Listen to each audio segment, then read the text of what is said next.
Still going crazy for the original Game Boys. I just wanted to make a quick little video showing a couple more Game Boys I picked up lately. These two I picked up at a local game shop. I've already modded this one, so I'll put in a picture when I picked it up. It was bone stock. This was like a stock, the Play It Loud green version, and they had the Play It Loud black version. And as you can see the price tag in the original picture, they are both $54.99. I think that's reasonable. Again, that's $54.99 Canadian. In like a, what do you want to call it? Like it's a franchise game shop. It's not like a tiny little mom and pop game shop. And you know, like I said, these things are just getting expensive. If I go on like Facebook Marketplace, most people are asking $60 for the original DMG Game Boys. A lot of people are asking more than that. There's ones for $100 and sometimes $120, $130. I saw a DMG in a pawn shop a couple weeks ago, and it was $130. That is too expensive. You know, don't pay more than realistically $60. To me, that's what they're worth. If it's in good shape and it's working, everything's working fine on it, it's worth $60 at the most. And if it's less than that, you're getting a decent deal on it. But I think $60 is about the most I would pay for one. But yeah, a lot of people seem to think, oh, they're old and therefore they're rare, and you know, therefore they're worth $120 or $130. Like I said, I've seen a lot on Facebook Marketplace for that price. And even the Game Boy Colors, I'm seeing a lot of those. You know, $60, $80. I picked this one up for $40. So I picked this one up in a pawn shop, and it was $40, and that was tax in. The way that this pawn shop did it was just the prices there included tax. So $40 taxes in seemed fair. It came with a game, not the game I have in there. It actually came with the original Baseball, like one of the launch titles, just called Baseball. So I've got that now.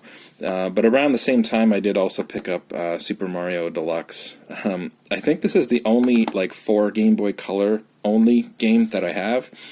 I have a few that work on both. They have the Game Boy Color enhancements, like Legend of Zelda Link's Awakening DX, or I forget what else. I've got a couple that are work in both, but I think this is the only one I have that's a Game Boy Color only. And if there's only one you're going to have, I think this is a good one to have. I was a big fan of this when it came out, to be able to play a full version of Super Mario Brothers on a handheld, color handheld. I thought it was pretty cool when it came out. But yeah, so this one's in really good shape. It's still got the, you know, all the stickers on the back, and the battery compartment was in good shape. There was no corrosion in there. So yeah, I picked this one up, like I said, $40 tax in. I thought that was fair. Again, in a pawn shop, I thought that was a fair price. Don't remember what I paid for that, but $20 or something at the same shop that I got these ones at. So again, this one was stock, and I've already modified it. So out of the two, this one was in very good shape, but this one was in like near mint. Basically like new. One of the best conditions I've ever seen a Game Boy in. So this one was in like good condition. This one was just in excellent condition. So this one, at first glance, it seemed like it was in perfect condition. It was actually only when I started to take it apart to clean it, I realized that one of the 6 binding, or not binding, but screw posts that hold it together is broken. So this top right one, there's no screw in there, so it's a little bit loose right there. And inside, there's like 9 screws holding the front board with the screen to the front half, and 2 of the 9 screw posts are broken there. So I think the plastic is getting brittle. Maybe someone had been in there before and over-tightened, because it certainly wasn't me. I was very careful taking it apart, and you know, they were just crumbling. The screw posts were literally just crumbling into pieces. So other than that, though, it's in good shape. The contacts weren't perfect. I actually swapped them out. I had an extra pair of battery contacts. So there was a little bit of corrosion on the contacts. I could have cleaned it up, but again, I had an extra set lying around. And I had some yellow buttons, and I had an extra glass that's a red, obviously. Don't need to explain that to you. That is a red glass screen protector. So this one's been modded with the backlight mod. Oh, I thought I had a game in there. I had Pokemon in there. So this one's been modified. I don't know if the camera's going to pick it up, because it's probably too bright for the camera. Yeah, it's way too bright for the camera. I'll put in some B-roll footage of the screen with the camera readjusted for that. Because yeah, it looks decent. The screen on this one, another reason I modded it.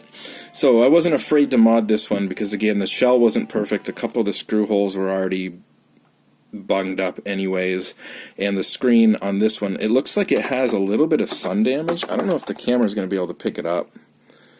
When you get it at the right angle, there's a bit of a circular pattern where there's a purplish hue to the screen in the middle, and so I think that maybe it was left in the sun. It just got a little bit of sun damage, not enough to be detrimental. I mean, the screen still works perfectly fine, but it was a little bit harder to see compared to the black one. Side by side, two stock Game Boys under the same lighting conditions.